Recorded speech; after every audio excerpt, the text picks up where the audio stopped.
कहीं से आपने बिना सब्जेक्ट वाले सेंटेंसेस सुने हैं क्या? जैसे चख कर बताती हूँ, सोच कर बताती हूँ, एक बार चेक करके बताती हूँ, वापस आकर बताती हूँ। So hey everyone, welcome back to my channel. आज की क्लास में मैं आपको बहुत ही डिफरेंट सा टॉपिक पढ़ाने वाली हूँ, जो बहुत छोटा सा है लेकिन काफ़ी लोगों को नहीं पता है।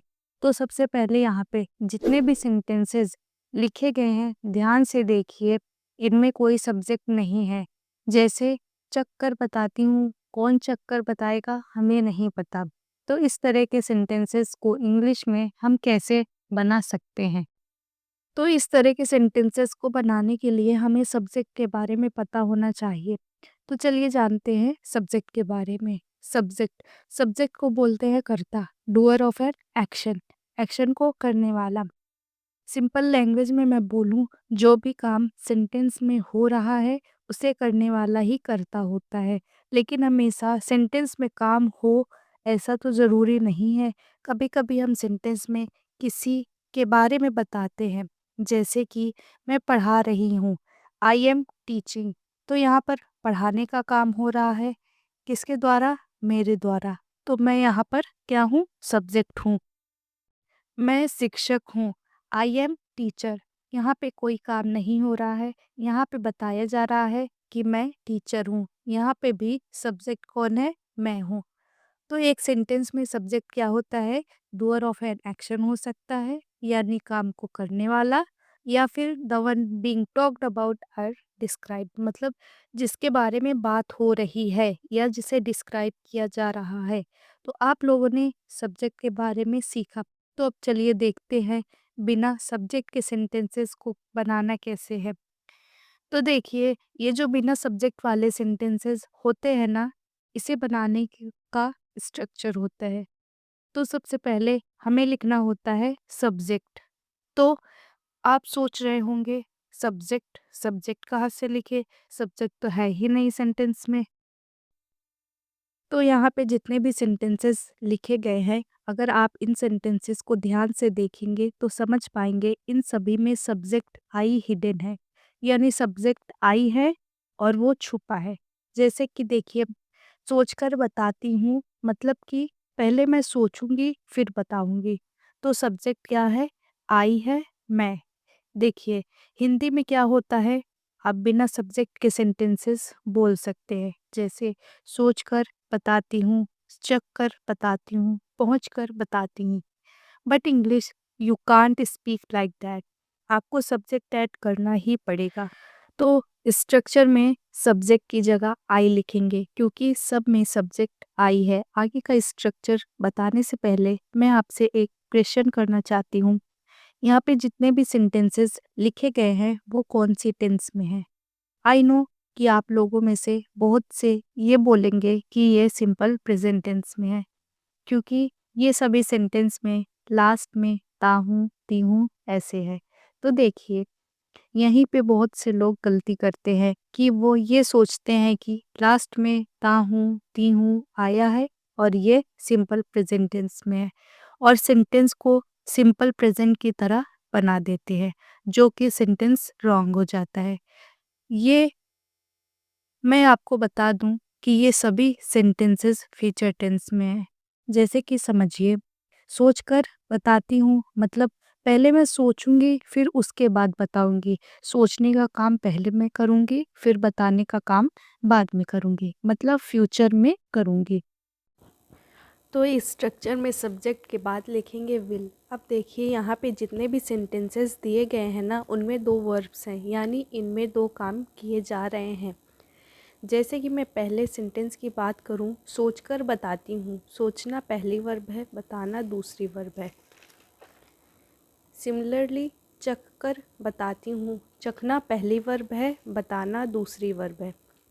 थर्ड में देखिए, एक बार चेक करके बताती हूँ, चेक करना पहली वर्ब है, बताना दूसरी वर्ब है।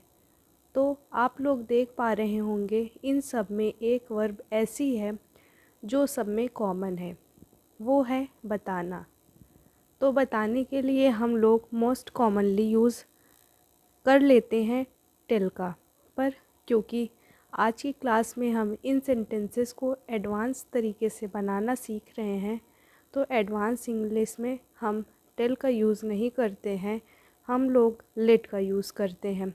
तो हम लोग विल के बाद लिखेंगे लेट, उसके बाद हमें लिखना है यू नो। अब देखिए स्ट्रक्चर में यू क्यों आया है। तो देखिए यहाँ पे जितने भी सेंटेंसेस दिए गए हैं, सोचकर बताती हूँ, चक्कर बताती हूँ, तो ये सारी बातें आज किसी ना किसी को बोल ही रहे हैं और जिसे बोल रहे हैं और उसके बारे में आपको कुछ भी नहीं पता। तो जब हम सामने वाले से बात करते हैं, उनके बारे में हमें कुछ नहीं पता होता है, तो हम उसे यू कंसीडर्ड कर लेते हैं। तो इसलिए यहाँ पे यू आया है। और नो क्यों आया है? क्योंकि हम लोगों ने स्ट्रक्चर में लेट का यूज़ किया है। तो देखिए अगर आप टेल का यूज़ करते तो आप लोग बोलते आई विल टेल यू, तब आप नो नहीं लगाते। लेकिन हम लोगों ने टेल का यूज़ नहीं किया, लेट का यूज़ किया है, तो इसलिए हमें यू के बाद नो लगाना पड़ेगा। इसके बाद हम लिखेंगे आफ्टर, बाद में वर्ब में आईएनजी। अब आईएनजी कौन से वर्ब में लगानी है? तो देखिए जैसा कि मैंने आपको पहले ही बताया है, हर सेंटेंस में दो वर्ब्स हैं। एक वर्ब ऐसी थी जो सब में कॉमन थी, वो थी बताना, उसके लिए हम लोग लिख चुके हैं लेट। तो सेंटेंस ये अब एक ही वर्ब बची है, तो इसी में आपको लगाना है आईएनजी। अगर आपको इतना दिमाग नहीं लगाना तो मैं आपको एक ट्रिक बता रही हूँ। जिन वर्ड्स में कर आया है ना, उनमें आपको आफ्टर के बाद आईएनजी लगाना है। जैसे सोच कर, चख कर, इन सब में आईएनजी लगा देंगे। तो चलिए अब बनाते हैं सेंटेंसेस। पहले सेंटेंस है सोचकर बताती हूँ, आई विल लेट यू नो। ये आपको सभी सेंटेंस में लिखना है। आई विल लेट यू नो का मतलब होता है मैं आपको बताऊंगी या मैं आपको बताती हूँ। जैसा आप यूज़ करते हैं ना आई विल टेल यू, उसकी जगह पे आपको यूज़ करना है आई विल लेट यू नो। तो इसमें हम लिखेंगे आई विल लेट यू नो, उसके बाद हम लगाएंगे आफ्टर।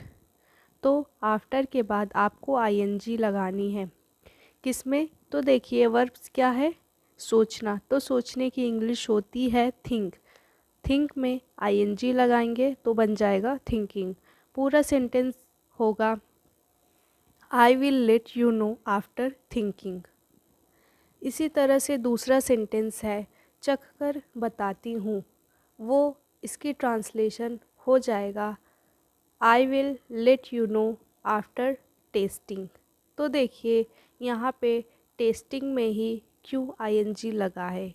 क्योंकि मैंने आपको बताया था ना, जिन वर्ड्स में कर आया है तो उसमें आपको आईएनजी लगाना है। तो चक्कर, चखने की इंग्लिश होती है टेस्ट, उसमें हम आईएनजी लगा देंगे तो बन जाएगा टेस्टिंग। आप लोग भी मेरे साथ सेंटेंसेस बनाते हुए चलिए, क्योंकि ये सेंटेंसेस बहुत इजी हैं। क्योंकि स्ट्रक्चर में जो भी था मैं आपको बता चुकी हूँ कि क्यों आया है, आई क्यों आया है, विल क्यों आया है, लेट यू नो क्यों आया है। आपको करना क्या है, आपको हर एक सेंटेंस में आई विल लेट यू नो तक लिखना ही है। इतना सब में कॉमन है। उसके बाद जो चेंजेस आपको करने हैं वो हैं आफ्टर के बाद जो आईएनजी लगाएंगे उन वर्ब्स में आपको चेंज करना है। नेक्स्ट है एक बार चेक करके बताती हूँ। तो इसके लिए हम बोलेंगे I will let you know after checking it once. Once क्यों लगाना है हमने? क्योंकि यहाँ पे एक बार की बात हुई है, एक बार के लिए हम वंस का यूज़ करते हैं। तो पूरा सेंटेंस हो जाएगा I will let you know after checking it once. अगला सेंटेंस है वापस आकर बताती हूँ। तो इसकी ट्रांसलेशन होगी I will let you know after coming back. तो अगर आपको ये बोलना होता आकर बताती हूँ या फिर आकर बताऊंगा, तो आप लोग सिंपली बोलते हैं आई will let you know after coming. लेकिन हम यहाँ पे बोल रहे हैं वापस आकर बताता हूँ। वापस वर्ड आया है, वापस के लिए हम लिखेंगे कमिंग। कमिंग के साथ में बैक, तो इसलिए यहाँ पे बैक आया है, तो ट्रांसलेशन हो जाएगी आई will let you know after coming back. इसी तरह से है पहुँचकर बताती हूँ, इसके लिए बोलेंगे I will let you know after reaching. पहुँचने की इंग्लिश होती है रीच, उसमें हम आईएनजी लगाएंगे तो सेंटेंस हो जाएगा I will let you know after reaching. Okay, तो नेक्स्ट है उससे पूछकर बताती हूँ, तो इसकी इंग्लिश होगी I will let you know after asking him. आप हिम की जगह हर भी लगा सकते हैं, लेकिन डिपेंड करता है आप किससे पूछ कर किसको बताने को कह रहे हैं। अगर वो लड़का है तो आप हिम लिखिए, अगर वो लड़की है तो हर लिखिए। उससे बात करके बताती हूँ, तो इसकी ट्रांसलेशन होगी I will let you know after talking to him. तो आप सोच रहे होंगे टॉकिंग के बाद टू आया है, आस्किंग के बाद टू क्यों नहीं आया। तो देखिए, आस्किंग अपने बात पर्सन को लेने के लिए, मतलब जिससे आप बात कर रहे हैं उसे डिनोट करने के लिए कभी भी टू नहीं लेता।